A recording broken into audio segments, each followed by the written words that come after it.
Kannada நடிகரான Raj B Shetty நம்ம ஊர் Bhagyaraj sir, TR sir மாதிரி திரைக்கதை ஆசிரியராக இருந்து, டயலாக் ரைட்டராக இருந்து, அதுக்கப்புறம் நடிகராகவும் டைரக்டராகவும் ஆனவர்.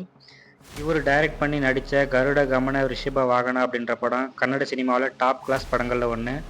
போன வருஷம் இவர் நடிப்பில் வெளியான டோபி அப்படிங்கிற ஆக்ஷன் படம் வசூல் ரீதியாகவும் விமர்சன ரீதியாகவும் சக்கப்போடு போட்டுச்சு. இது மட்டும் இல்லாமல் சுவாதி முத்தினமல்லி ஹனியே அப்படிங்கிற ஒரு டிஃப்ரெண்ட்டான மெலோட்ராமையும் இவர் டைரக்ட் பண்ணி நல்ல பேர் வாங்கினவர். இவரோட நடிப்பில் வெளிவந்திருக்கிற ருத்ரம் அப்படின்ற படம் எப்படி இருக்குன்னு பார்க்கலாம் வாங்க.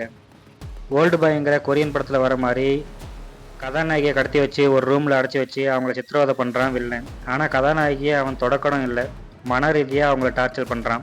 கதாநாயகிக்கும் அவன் ஏன் இப்படி பண்ணுறான் அப்படின்றது சுத்தமாக புரியலை. இதுக்கு முன்னாடி கதாநாயகி அவனை ஒரு தடவை கூட பார்த்ததும் இல்லை. சொல்லப்போனால் அவனுக்கும் கதாநாயகிக்கும் எந்த சம்மந்தமே இல்லை. கதாநாயகி அடைச்சி வச்சிருக்க அதே வீட்டில் வேற ஒரு ரூமில் இன்னொரு ஆளை அடைச்சி வச்சு இதே மாதிரி அவங்கள கொடுமைப்படுத்திட்டு இருக்கான் வில்லன். இது இப்படி இருக்க படத்தோட கதாநாயகன் ஒரு டாக்டராக இருக்காரு. தங்கிட்ட வர நோயாளிங்களை அன்பாகவும் கனிவாகவும் பார்த்துக்கிறாரு. பார்த்தாலே ரொம்ப நல்ல மனுஷன்பா அப்படின்னு சொல்கிற அளவுக்கு நடந்துக்கிறாரு. வில்லன் அவன் அடைச்சி வச்சிருக்கிற 2 பேர், அப்புறம் கதாநாயகன். இந்த 4 பேருக்கும் என்ன சம்மந்தம், இதுக்கப்புறம் என்னெல்லாம் நடந்துச்சு அப்படின்றதான் படம். வழக்கம் போல் ராஜ் பி செட்டி தன்னோட நடிப்பில் ஸ்டாண்ட் அவுட்டாக தெரிகிறாரு. அவருக்கு அடுத்தபடியாக படத்தில் கவனிக்க வைக்கிறது அபர்ணா பாலமுரளியோட நடிப்பு. விஜய் சாந்தி மாதிரி அவங்க இந்த படத்தில் ஆக்ஷன் அவதாரம் எடுத்திருக்காங்க. இவங்களோட நடிப்பு, தைரியம் இதெல்லாம் கண்டிப்பாக ஃபீமேல் ஆடியன்ஸுக்கு பிடிக்கும்னு நினைக்கிறேன். கேமராமேனு, மியூசிக் டைரக்டரு, எடிட்டரு எல்லாருமே படத்துக்கு என்ன தேவையோ அதை கரெக்டாக பண்ணி கொடுத்துருக்காங்க. அந்த ஃபீல்டில் எந்த நெருடலும் இல்லை. படத்தோட பாசிட்டிவ்னு பார்த்தா கதையாக எழுதுனா ஒரு பக்கத்துக்கு மட்டுமே வரக்கூடிய கதையை 2 மணி நேரமாக போர் அடிக்காமல் கொடுத்ததா பாராட்டலாம்.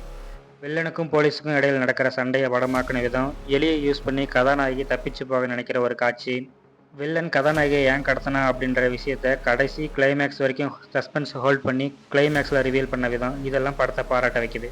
அதே சமயம் படத்தோட நெகட்டிவ்னு பார்த்தா வில்லனோட வீட்டுக்கு மிஸ்ஸிங் கேஸை விசாரிக்க வர போலீஸு கையில் துப்பாக்கி கூட இல்லாமல், கூட யாருமே இல்லாமல் வந்து மாட்டிக்கிறது நம்பும்படியாக இல்லை. அதே மாதிரி சண்டை காட்சிகளில் வில்லன் தனுஷுக்கு தம்பி மாதிரி ஒரு 40-45 கிலோவில் தாங்க இருக்கார்.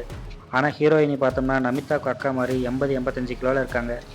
ஃபைட்டு ஆரம்பிக்கிறதுக்கு முன்னாடியே நமக்கு யார் ஜெயிச்சிருவாங்க அப்படின்னு தெரிஞ்சதுனால ஃபைட்டில் அந்தளவுக்கு இன்ட்ரெஸ்ட் இல்லை. கரெக்டாக 122 நிமிஷம் மட்டுமே ஓடக்கூடிய இந்த படம் இப்போதைக்கு தியேட்டரில் மட்டும்தான் ரிலீஸ் ஆகிருக்கு. ஓடிடியில் வரட்டும் பார்த்துக்கலாம் அப்படின்னு நினைக்கிறவங்க இன்னும் 20-25 நாள் ஓடட்டும், அப்புறம் பார்த்துக்கலாம். இந்த வீடியோ உங்களுக்கு பிடிச்சிருந்ததுன்னா லைக் பண்ணுங்கள், கமெண்ட் பண்ணுங்கள். பிடிக்கலனா கமெண்ட்டில் சொல்லுங்கள், கண்டிப்பாக நான் சேஞ்ச் பண்ணிக்கிறேன். அடுத்த வீடியோவில் பார்க்கலாம்.